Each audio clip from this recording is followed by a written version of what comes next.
মই ঘূৰি আহিব নোৱাৰিম আৰু যদি মই মৰো এদিন হ'লেও আহিম দে আকৌ জন্ম ল'ম তোৰ হাতৰ এসাঁজ ভাত খাবলৈ তোৰ কোলাতে কোলা শুবলৈ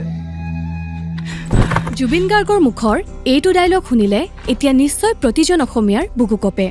আই ক্ৰিয়েশ্যন প্ৰডাকশ্যন আৰু জিল ক্ৰিয়েশ্যনৰ বেনাৰত 2019 চনৰ 6 ছেপ্টেম্বৰত মুক্তি হৈছিল জুবিন গাৰ্গৰ পৰিচালনাৰে তৃতীয়খন অসমীয়া চিনেমা কাঞ্চনজংঘা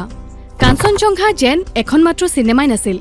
কাঞ্চনজংঘা আছিল দুৰ্নীতিগ্ৰস্ত চিষ্টেমটোৰ এগেইনষ্টত চিনেমাৰ মাধ্যমেৰে জুবিন গাৰ্গৰ প্ৰতীকী প্ৰতিবাদ আমাৰ সপোনৰ মূল্য ৰাখিছে 25 লাখ টকা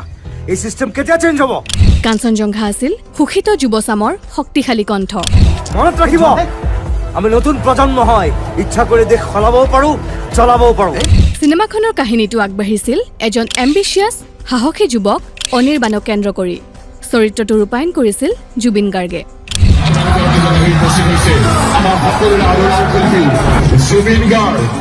পৰিচালনা আৰু অভিনয়ৰ লগতে চিনেমাখনৰ কাহিনী চিত্ৰনাট্য প্ৰযোজনা আৰু সংগীত পৰিচালনাও কৰিছিল জুবিন গাৰ্গে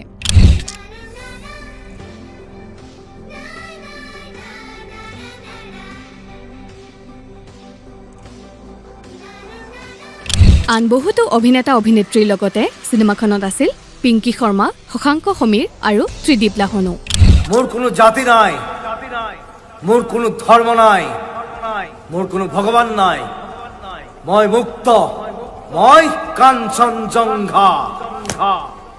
জাতি বৰ্ণৰ খামখেলিৰ পৰা দূৰত কাঞ্চনজংঘাৰ ওখ শিখৰৰ দৰে জিলিকি থকাজনেই জুবিন গাৰ্গ